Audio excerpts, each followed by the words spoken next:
Hey y'all. So I have something I'd like to talk to you guys about. I know this is at least for one of you out there. It's been placed on my heart and I've been fighting it because it's like 1 o'clock and I've been feeling like I was supposed to say something since this morning when I woke up. So I'm gonna just say it. If you don't want to hear, it's not for you. I still love you anyways, and God still loves you too. Part of the reason I didn't want to talk about this is because it's gonna be putting myself on blast, like major. But I'm getting old like a dinosaur, so it just don't even matter. Like I'm gonna just let it fly.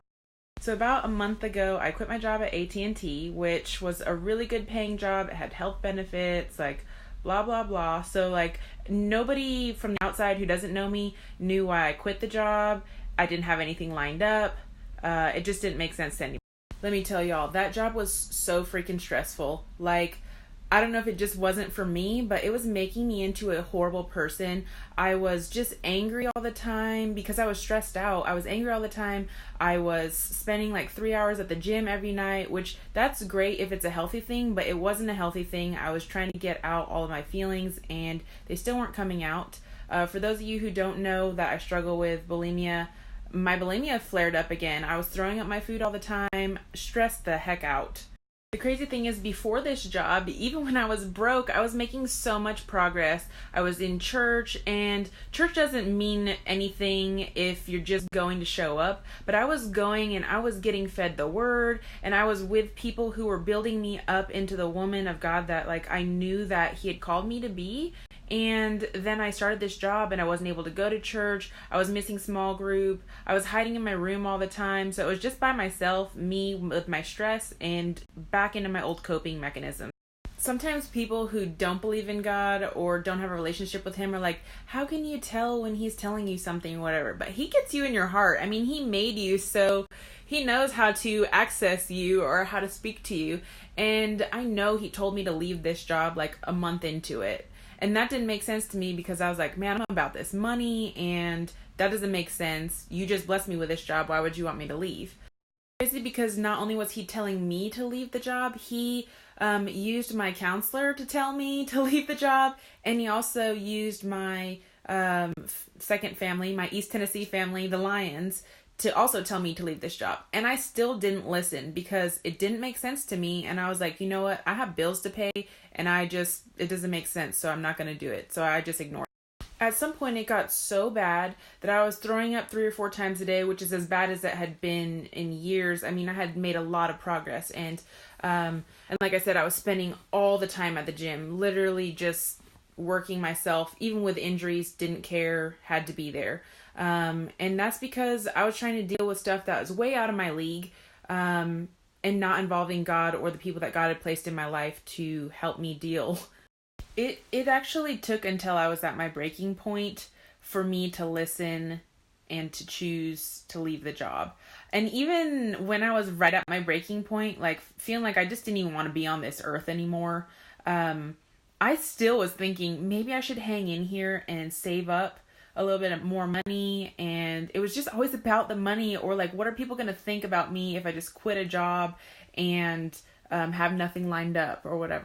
So fast forward a month, here we are in December. I still don't have a job, which I don't want to put myself on blast. Nobody knows. I've been really secretive about this, but it's time to put it out there because there's other people who are struggling with their identity, and that identity should not be tied to a job or a title or a degree or whatever it is, a relationship, whatever it is you think that you need to make you valuable and to give you purpose.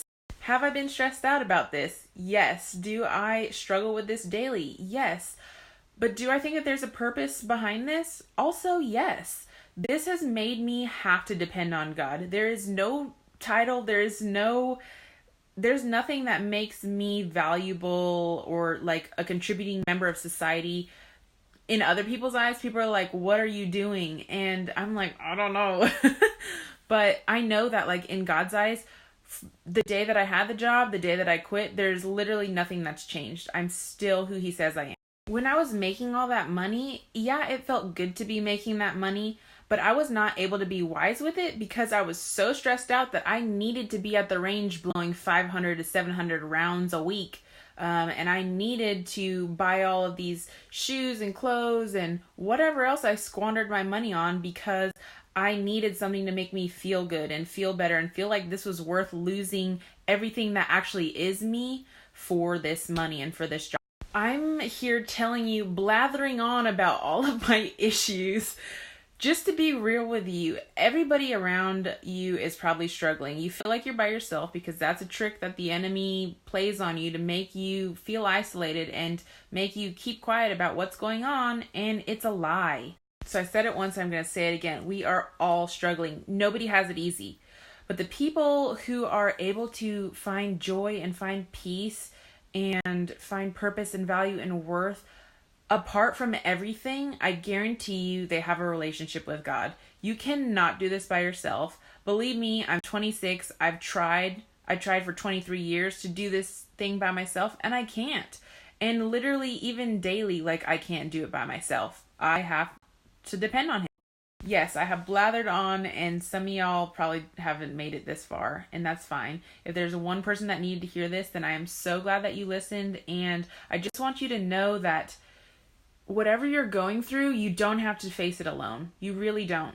The stress, the anxiety, the depression, the need for material things, the need for approval from other people, all of that stuff can be replaced with a relationship with God who gives you your worth and your value and your purpose and all of that. And I just can't shut up about it because I've been quiet about it for so long, and so many of you guys need this. You need to know. So don't say you don't know, because I'm telling you right now. This misconception that because I'm a Christian, I think that I'm perfect. Bleep no. I know that I'm not perfect, and that's why I need Him. I still cuss. I still struggle daily with my old habits and my old ways, and that's why I need Him. And that's why I have to pray daily about being stressed out about the job or finding whatever X, Y, and Z that makes me worth something. That's why I struggle with my self-image and self-esteem and all this stuff. And then I just take it to Him, and He helps me deal with it. He helps me sort it out daily. He's making me better every day. I just say it's a miracle if you've made it this far. I just want you to know that you are not alone. You do not have to live in the bondage of whatever it is that's holding you back. If it's anxiety, depression, some kind of addiction, whatever it is, you were not created to live that way. The world is a broken place, and that's why we need Him. And I'm here to pray for you. I'm here to listen. If you have questions, whatever, I promise you I do not have it all figured out. I am flawed, and that's okay. I'm not going to judge you. If you need anything, hit me up. I'm here for you.